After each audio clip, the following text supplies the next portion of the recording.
eventually what happens is there's so much growth, there's so much demand for travel that, we're going to get, more airlines, more passengers. So, that's why SSP and Hudson are seeing the future, and also us with terminal renovations, right? We're seeing what the future holds. So we're making those investments now to be ready when that opportunity comes. Have you been craving an adventure that goes beyond the typical tourist experience? What if you can truly connect with the destination, unearth its hidden stories, and meet the people who make it tick?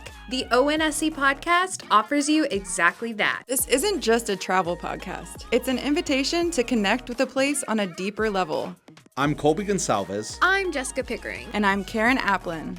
And this is the ONSC podcast. All right, and welcome back to another episode of the ONSC podcast. My name is Colby, and I'm here at Orlando Sanford International Airport.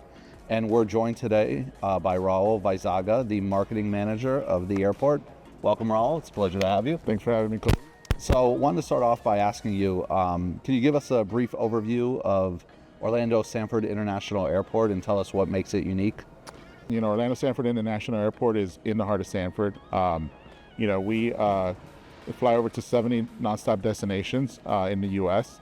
And the great thing about them is that they're all nonstop. A lot of them are secondary markets, but the good thing is when you go there, you're not connecting anywhere.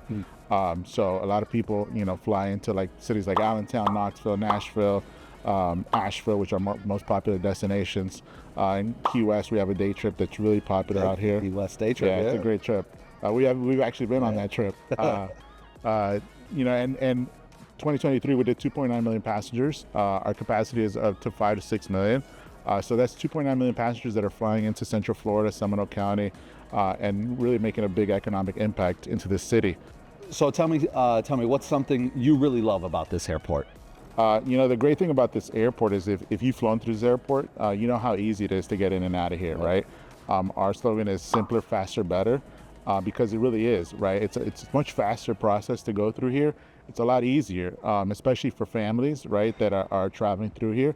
There's not a lot of transportation. You come into the terminal, you check in. If you already checked in, you walk to security and you're right there at your gate. You don't have to take any alternative transportation to get to your plane. So the great thing is it's super fast, right? It's really convenient. We have people that actually drive here, 3+ hours just so they can, take a nonstop flight and go through this airport. And the great thing about it is also that, although we're a little further than the other airport, the amount of time that you save from the minute that you land to when you get in your car or you rent a car and you're at the parks, you actually save about 40 minutes, even though we're a little further away. That's huge. Just because we're a lot faster, right? Yeah. And obviously, we're a lot faster because we're a smaller airport, but that's one of the conveniences of flying through here is that, you're going to get in and get out really quick. And, and if you're in here, we definitely want you to really appreciate and enjoy the things that we have to offer at the airport as well. So we have 2.9 million visitors that come here annually. Do you know where most of them are going in the Seminole County area? What maybe some of the top destinations are that they're headed to? Yeah, well, the zoo's one of them. A lot of people that are coming into Seminole County are coming in to visit. A lot of them are doing Boomba, right?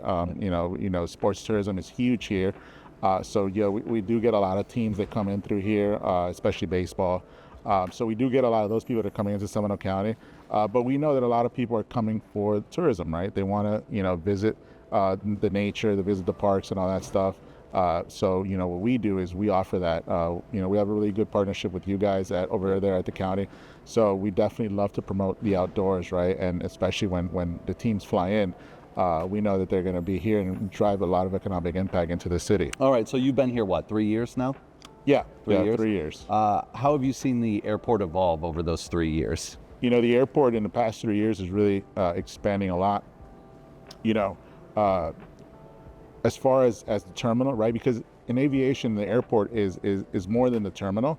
Although the terminal is a big aspect of it, we do offer a lot of land development and a lot of real estate, right? So, there's really been a big interest in growing this airport for more than just, passenger travel.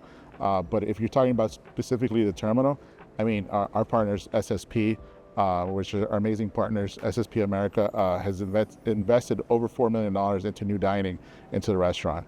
And what they're trying to do is bring Sanford into the airport, right? Not only Sanford, but Florida. So you have a restaurant like, Sanford Tap, which if, when you see it, it's very Florida themed, like the neon lights, right? Flamingos, all that stuff. It's very Florida themed. You have Zaza's, which is a Central Florida staple, right? Zaza's coffee, Cuban. We have that here. Nature's Table, which is also Central Florida based, is a healthy option, like smoothies, bowls, stuff like that. And then you have, a local favorite, Hollerbox. If you know Sanford, or if you know anything about German food, you know that they're the number 2 in the U.S. I keep hearing, they always mention that. They're the number, they're the number 2 German restaurant in the U.S. And when we started this whole thing, we really wanted to bring that into the airport. And now they have a location here in the airport. It's their first franchise outside of the restaurant in downtown Sanford. So the great thing is that people, when they come in, they're like, oh my God, like I can have my Hollerbox before I leave or when I arrive, right? Yep. So that, people love it. Like it's really been great for us, the Hollerbox extension here. Now, what are some of your favorite menu items? Have you been able to try any? So we had a media event when we were waiting for the completion of all the restaurants because we really want to celebrate SSP America's investment in our airport. So we had a media event. We had samplings of everything, and then we also did a social media video where we got to try all the stuff. But honestly, if you ask me, from the flatbreads at the Sanford Tap are really good. Zaza's has really good Cuban coffee, and also the empanadas with the garlic dipping sauce.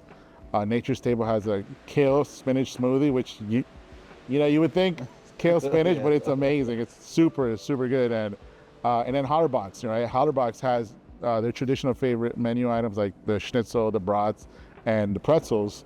But then the great thing about it, because they're an airport, they also offer fast dining, right? Like if they have the burgers, stuff like that they don't offer at the restaurant. Because we want to make sure that not only we offer the Hollerbox staples, but we also offer traditional foods at airports where people can just grab and go, right? Yeah, definitely. Yeah. And so does Hollerbox do the Das Boot here? Or? You know what? I don't know if they do the Das Boot, but we did have the accordion player here that day, and it was pretty cool. People really liked it. But I don't know, Christina, maybe that's for you to bring into the airport. I don't know how it will work with security-wise, people downing a whole thing of beer, a whole boot of beer before their flight. I don't know if they'll be able to make it on the flight. Now, the accordion player, was that a one-time thing, or is it something that? Yeah, it was a one-time thing. We do plan to do cool things with the brand of Hollerbox because. It's especially like around Oktoberfest, stuff like that. Just give people a sense of place. That's a big thing with airports is, arriving and feeling a sense of place, like you're in a destination, right? And so that's what SSP is going for. And, with our retail partners, right, like Hudson, they're also expanding. They're also going to make a significant investment. I'm not sure if the deal's already inked in, but the proposed investment in the airport is tremendous, and they're also bringing Florida Sanford flavor into the airport, into their retail, right? So we definitely want to, when people arrive at this airport or they leave, we want them to know, hey, not only are you in Florida, but you're in Sanford, right? Give them that whole that whole culture of being Sanford, of being low-key, right? That's sorry if I'm using that word. I know I'm not essentially from here, but I've been here for 3 years. No, because I remember when I flew out of here to Flint, and this was a couple years back. The food offerings was very different then. Kind of minimal. The restaurant there was chicken fingers and fries. So it's awesome to see the expansion and just the diversity in food now, and especially Hollerbox, like you said. I didn't know it was number 2 in the nation. Yeah. And everyone loves Hollerbox. So to have it right at the airport, if you're going to the complexes or whatever, you miss your Hollerbox, well, you can get it right here before you go. So that's great for the visitors. Exactly. And the great thing about it is that since Central Florida and Seminole County are growing so much, it's really offering an opportunity for people to experience, right, what's in this area, right? So we're getting more and more passengers coming in, and we're only expected to grow, right? Because eventually what happens is there's so much growth, there's so much demand for travel that we're going to get more airlines, more passengers. So that's why SSP and Hudson are seeing the future, and also us with terminal renovations, right? We're seeing what the future holds. So we're making those investments now to be ready when that opportunity comes. Yeah, definitely. And so we'll take a quick commercial break and we'll be right back. Looking for real adventures in Central Florida that you don't have to wait 4 hours in line for? Do Orlando North. Explore the magic of nature that the theme parks just can't touch with the ONSC podcast.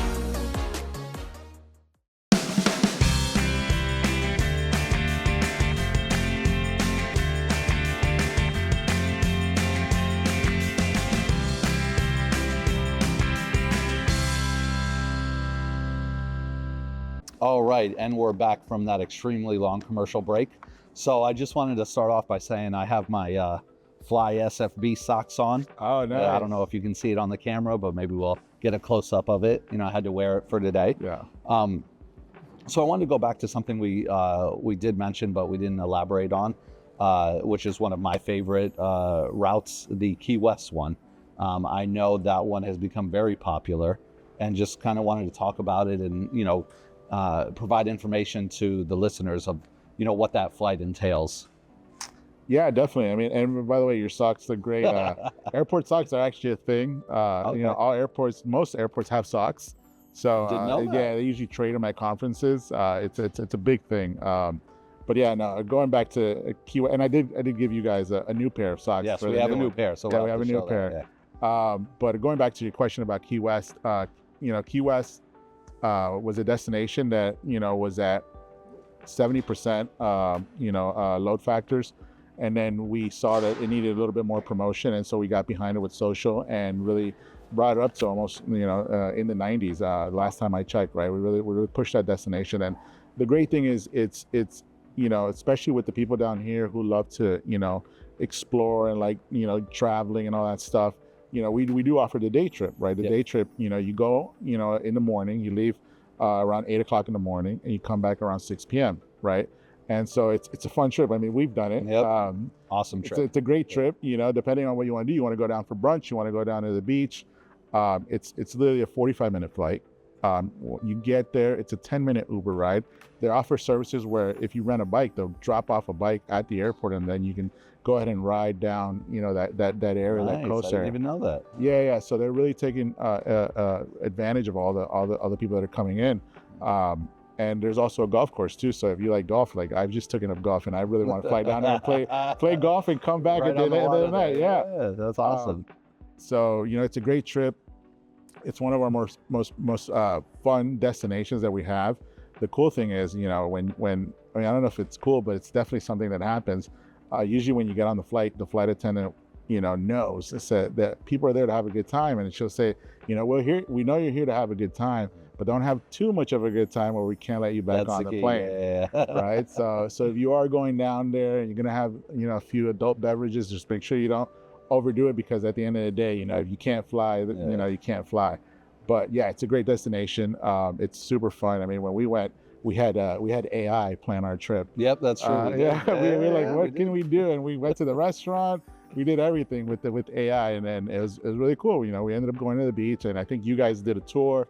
You guys did the ferry tour. A train tour. Yeah, or something train we went tour. on. Yeah. And so there's something for everyone. If you're there to visit historic sites, you can go there on a Thursday and stay the whole week and come back Sunday, or you can go Sunday for brunch, drinks, you know, just have fun, and then come back at night, right? And then get the kids ready for school the next day. Yeah, that's true. Right? Because you're back here around 6:37, right? Because it's a 45-minute flight.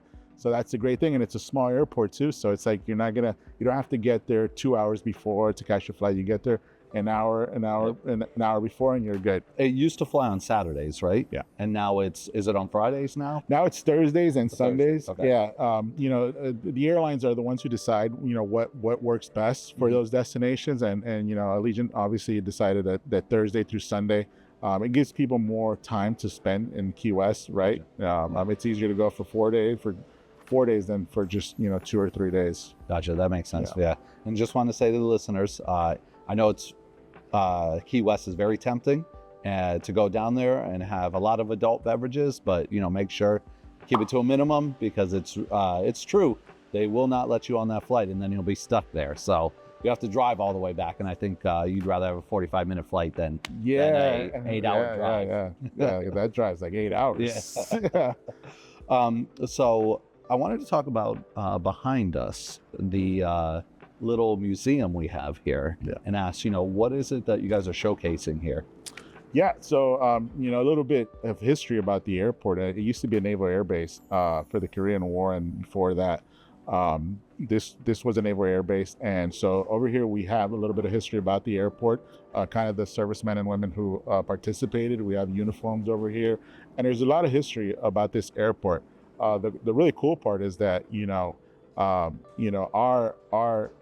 staff and our board members are very pro military, and they really love to get behind the history of this airport. So right above us, there's the first kind of plane that flew into the airport, which is the PV-1 Ventura.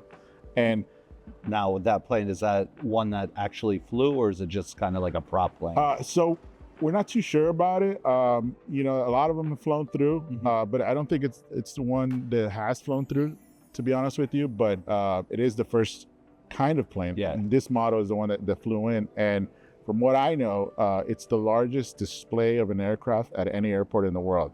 Now, we had a meeting with some Mexican airports, and they say that they have a bigger one, but it's not confirmed yet, because they did say they have a bigger plane. Okay. So I got to talk to my VP, because he's the one who we had a conversation with, and they told him, hey, I think we have a bigger one, but I don't know. They park a Boeing in the lobby? I don't know who's measuring it, but they said it. I don't know if it's true. I need pictures. and then the good thing is, if you go out down the road, we have the last kind of plane that flew into this airport, which during its time as a naval base, which is the Vigilante, which is a fighter jet. Okay. So we really connect the dots with history from the first plane to the last plane as a naval base, right? And that's really cool, because that's about 20-year anniversary. I think it's coming on 25 pretty soon. I think the 20th just passed like a year or two ago. Okay.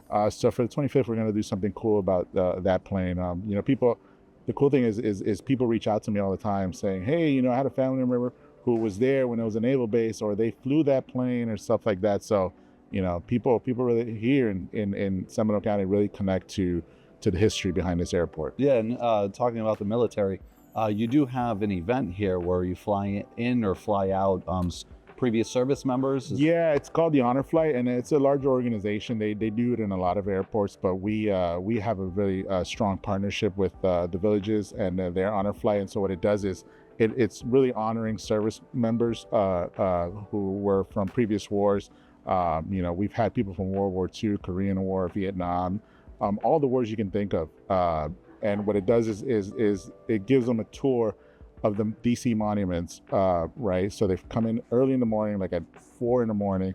They fly out the whole day, kind of like a Key West day trip, but more about history. They fly out over there and they get a tour of all the monuments. I mean, a lot of these people have never been to these monuments, right? And they probably have friends and or family members who died in the service, and they get to see these monuments. They get to see their names. I remember some of them were like talking about how they saw people's names that they knew and all that stuff. So it's like it's a really big deal. And so they fly out and then they come back at night, and we have like a whole thing for them. The audience really comes out and shows support. We get the police to come out here and do the salute with the flags. We get Boy Scouts. There's like probably like 200 people here that here to greet them. Wow. Right, and show their support for the veterans. No, that's awesome. All about honoring the service members. So that's an awesome event you guys do. And just wanted to say, if you're here at the airport, make sure to check out the display as well. They got an alligator outside on display. You can check that out as well. So I wanted to ask, I don't know if you can give us a little teaser or maybe some inside info of any upgrades or expansions that may be coming to the airport in the future, near future, or long term, or anything like that. Yeah. Well, I mean, SSP just finished their renovations. Hudson is in the works, and then we're always looking to expand. We have a great team of airline consultants who are working through all the events to really get new airlines into this airport. It's not an overnight thing, right? Yeah. New airlines, it's something that takes a lot of time, takes a lot of coordination between a lot of different parties. And so, they're working really hard to attract those new airlines because, we have a really significant advantage of where we're located. Like I said, the whole time saving thing where, you arrive here, by the time you arrive wherever you want to go, you're already saving time because the process of getting through the airport is so much quicker than at other airports. And so we're always working towards that. New destinations. We have a great partnership with Allegiant. Allegiant's always adding new destinations, like Columbia, South Carolina's coming up in the next month, and then they're always adding every 6 months new destinations. So we're really looking forward to all that stuff. No, that's awesome. And so before we wrap it up here, I have one final question for you. What advice would you have for any first-time flyers flying in or out of SFB? The great thing about our airport is that it's super convenient. You can get in and get out, even in high seasons. It's a lot quicker than major hubs, right?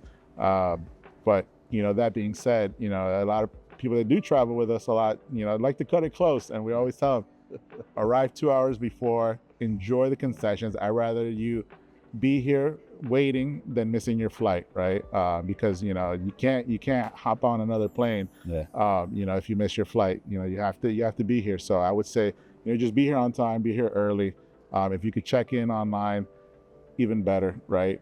Just eliminates the hassle of just even though there really is no waiting here, and it's really quick, right, to get in and out of here, right? Security is short, and once you go through security, you're right at your gate, so you could just enjoy Hollerbox, Nature Stable, Zaza's, or Sanford Tap. And if you want to know where we fly to, alwaysflysb.com is a great website to check out. It shows you all our destinations, and you can go ahead and book your Key West day trip, Nashville, Asheville, Allentown. You want to go to Provo, Utah. Maybe not skiing right now, but definitely go hiking right now in the season. Check that out. We have all our destinations there, and it takes you right to the booking site, and you're all good to book your flight there. Yeah.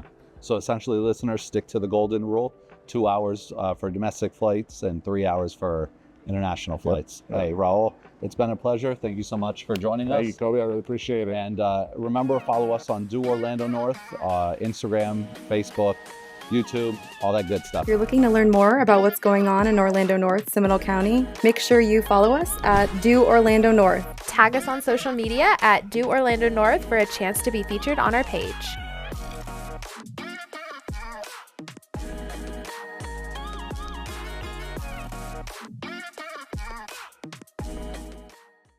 The ONSC podcast you just heard reflects the opinions of only the host and guests who are associated persons of Orlando North Seminole County and does not reflect the views of Seminole County government.